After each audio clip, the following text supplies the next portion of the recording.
open mo lang po yung OF bank mo. Yan po ang aking balance. Yan po, sundan lang po yung dapat fill upan the OF bank account mo.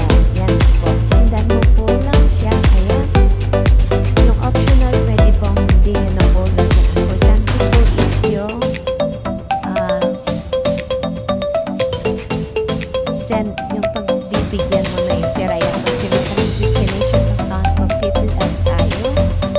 Yan, yung account number, and then yung receiver, and then yung mobile number is optional, and email. Yan po.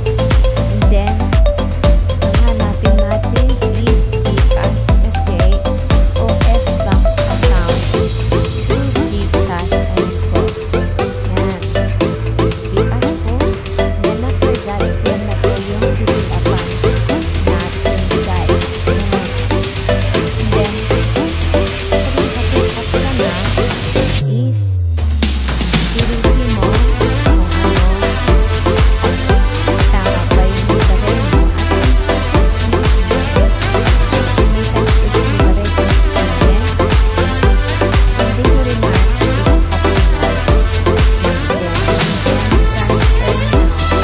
Yan yung balance mo sa 1,856.56. I-check mo po kung ano po yung mga nilagay mo. And then, pag i-check mo na is may maliit na box, is check mo lang po siya.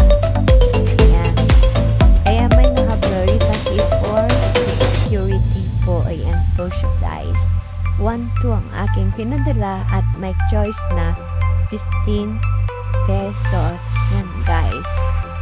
Yan, may 15 pesos na charge. Ang ating pinadala is 1, 2. Yan, wait lang po natin. At yan may dadating